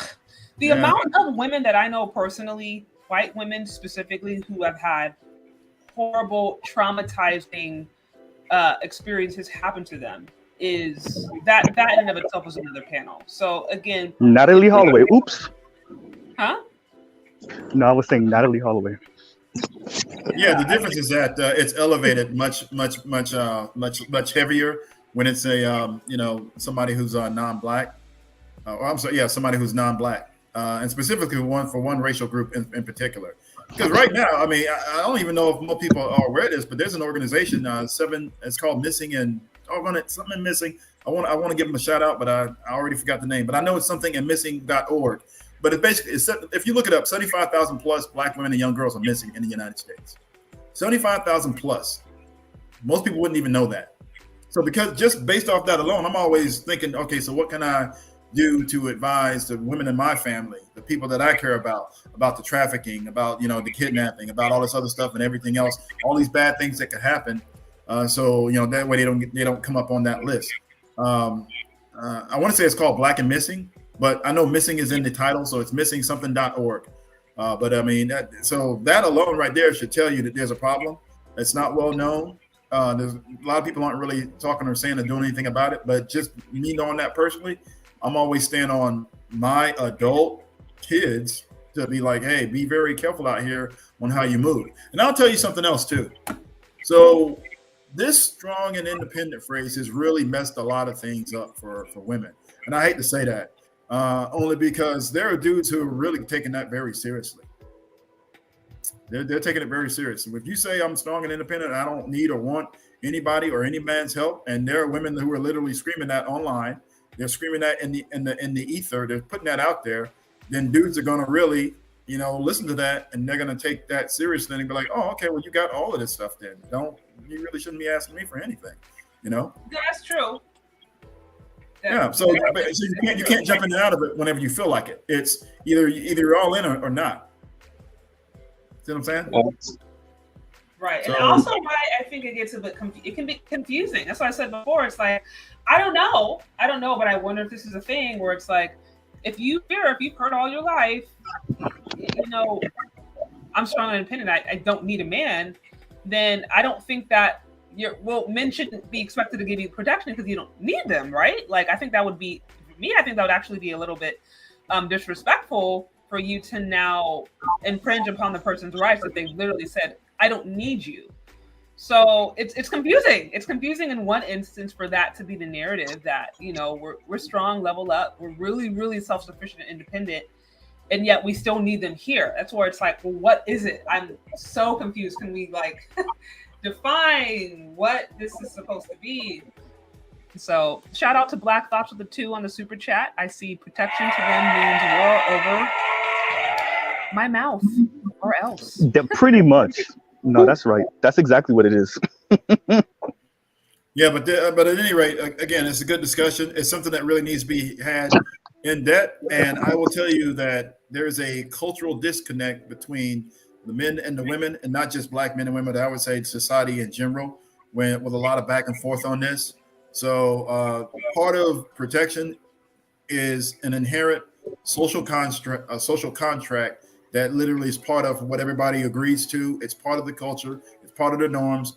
We all understand it. And I've seen it really play out in other countries a whole lot better, to the extent that that's how people grow up and that's just how they operate and function. And like you said you went to Zanzibar yourself, so you understood the norms, the mores, and what was accepted, what was not accepted, how you needed to present yourself, where you needed to go, and basically people aren't going to talk to you; they're going to talk to your husband first. So that's how it is in a lot of other countries. And I've been in countries where it's super hardcore, where if you're a woman talking to a man who is not a part of your family, who is not your husband or an uncle or cousin or whatever, if he's not in your bloodline or somewhere and he doesn't know you at all, you could literally get punishment behind that. Like they're authorized to punish you. I had to stop a guy from talking to a woman. We were in a heavily charged Muslim country, and I said, "Hey," he was trying to be friendly. I said, "Hey, get away from her." I said, "She will get in trouble. You can't talk to her." He's like, and I explained to him. I said, "No, we don't do that here because that's their culture." And we got that briefing. Everybody gets that briefing. Somehow he probably forgot it, or he just kind of, well, it's cool because she's on the base, and we can kind of. I said, "No, you can't. You cannot." I said, "You can say hello and goodbye, and give her what she needs. And if she comes to you asking for something, she's going to ask for specific stuff, and then you get away from her and don't talk to these women at all because you will get them in trouble. They will that woman will get off the base, and her men will lay into her. Do not engage." Yeah, yeah. They're very serious about that. That's what I'm saying. Oh, go ahead, Shall I go through? No, I was just saying that. Yeah, that's I was told that before I went to Zanzibar, and I remember even when I was like, I remember when I was in Colombia for some time, and there I went on a mission trip, and we were going into a particular area, so they're like, "Hey, you know what? Just make sure you always go with a man." Like all women were always accompanied by a man from a local, and then when I was in going to Zanzibar, they were like, "Don't even." No, it wasn't Zanzibar. It was Dubai. And my cousin, who was in the military, she was like, "The men generally talk to men. It's disrespectful for you to go and ask a question. Like, don't do that." It's like she was giving me the code. So I was like, we were navigating. We were going all around. Like my cousin was the one asking questions. They were talking to him. They were engaging with him. Like my cousin made it very clear. Like, this is how the culture works. You don't want to create a situation. So I was like, okay. So yeah, and one other point, and I'll go ahead and take off because I know you want to end this out. So, and this kind of goes back to what I was doing. Just one other thing, it's not just women that need protection too. Sometimes it's absolutely the men.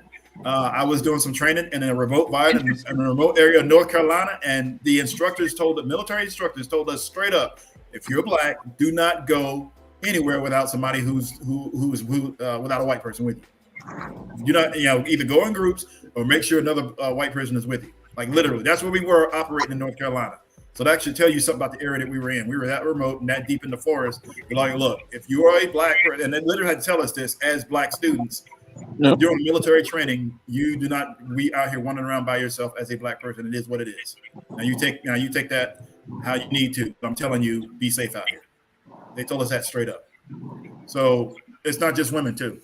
All right, but at any rate, hey, good discussion, and I'll go ahead and dip out. Thanks for bringing this topic to the front. Absolutely. Yeah, I'll make my closing also. What happened to this young lady was unfortunate. Once again, we don't know who it was, but the way it was spun, we already know what that is, right? And excuse my background. Oh, wait a minute, I could cross. Perfect. Yeah, but no. So and it's unfortunate, but once again, like I don't know what was expected. You went to a foreign country without anyone except yourself, and like.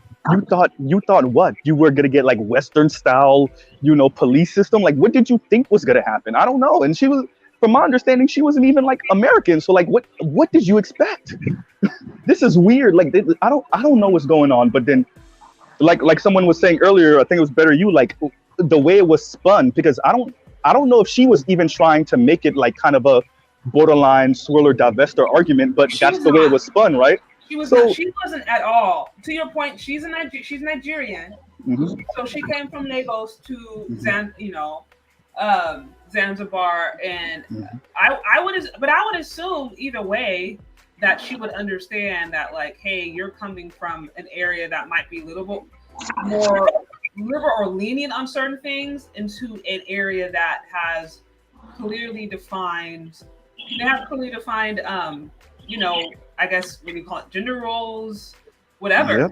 She, being a Nigerian woman going there, could probably blend in easier than a woman from Sweden or a woman from Russia. So it's like, in areas like that, people don't necessarily want to get in trouble. And so, sadly, sometimes it's like, they make her being an African woman in an African country, like I said, the wrong person can be like, oh, this is easy mark. I'm not going to get in trouble. Versus if it was like, I don't know, a blonde American woman and they try to do something, they may not be as inclined to do it because they see that more as a threat. So I just think all of those things into consideration. And like I said, the fact that she was a young girl, 23, by herself in a conservative nation where women are covered up, usually with men, or at least with their families.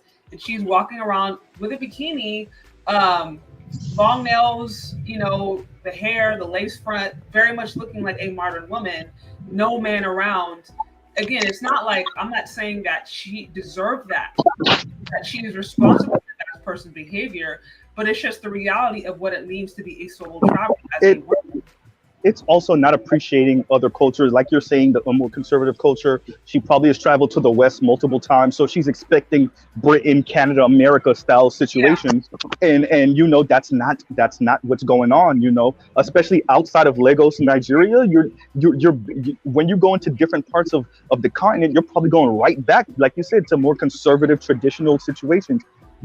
And this is why you see oftentimes sisters get in more trouble overseas than the brothers do, because they're taking some of the more modern understanding of womanhood, I will say that, not femininity, but womanhood, and they're taking it overseas, and they're literally ending up in some of the worst situations because they think that those cultures appreciate this modern interpretation of what a woman is, and they don't.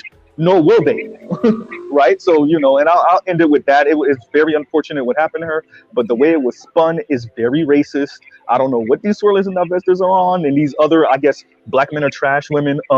So, they tried to make it once again, a black men are trash, kind of conversation, which is racist as hell.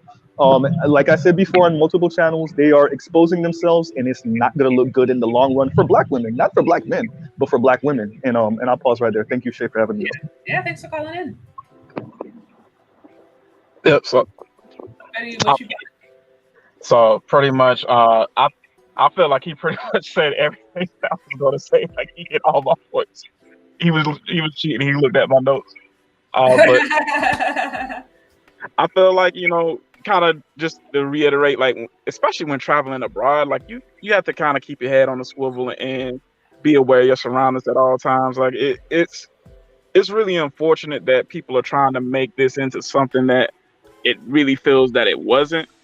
And that's part of the propaganda that I feel is present to try to keep black men and women at odds with each other. This is what I feel like this whole thing really has turned into, unfortunately. It has nothing to do with that young lady, nothing to do with her experience. Whether you believe her or not, like, if it's true, it's very unfortunate. But the fact of the matter is, it's been spun into something to try to divide us. And I feel like your channel and some other folks' channels are really great at having some of these tough conversations and trying to bridge these gaps and bring black men and women together.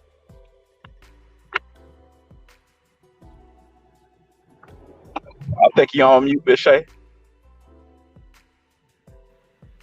Yeah, no, I was just saying, as someone who's actually had the opportunity to be there and hang out in that area and talk with the locals and just experience some of the beautiful areas. Like, I wanted to bring my perspective, because it's like, especially, I don't want people to just be like, oh, this is just a reason why all these kind of people are like this, or all these kind of people that's like, no, I went there and I had a totally different experience. So nothing else but hope, you got something out of it. And like I said, some people just like to work backwards from their conclusion. If they already hate somebody or don't like somebody, they're going to find situations like that to prove their point, but that doesn't make it valid. So yeah. Exactly. But great discussion as always. Keep being great, Michelle. Yeah, thanks for calling in. All right, take care. Bye-bye. All right, so we discussed some interesting things today. I really appreciate how they kind of broke down the different angles of protection I hadn't really considered, like what that would look like institutionally, if that was really to be a thing. Also, the aspect of protection that men provide or will provide that will require women to actually listen, would actually require women to listen to men. Because as one of the callers had made the point earlier that if women want protection from men, after the protection is actually helping to mitigate or even eliminate the potential for any danger, right? So that may be, not going to certain places, not being in certain environments, maybe doing their things or acting in such a way that's going to not put a mark on your back. And so again, that may actually require that women like us, if we do want protection from men, that we actually have to listen and take into account what men may say. If they sense danger, if they say, hey, this may not be safe, if they say, hey, this may not be a good idea, if they say, hey, have you considered this could be dangerous, we would have to humble ourselves enough as women to actually consider their point. And I love how they kind of mention that, because I think that so often is not addressed. So often protection becomes about, as some of them said, a woman being able to say whatever she wants, and then her being able to escape accountability. Or it becomes about basically saying about it ain't about accountability, or it's not about protection, it's about vengeance. It's about, I don't like what he said, I don't like the way he treated me, he hurt my feelings, so now you go handle it. Vengeance is different. That's different. You know what I mean?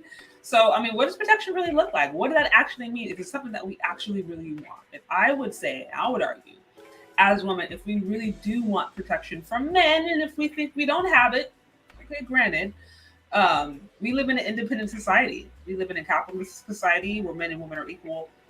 Is that something that we should expect generally? And if so, if we really do want that, we have to be willing to listen to the men in order to get it.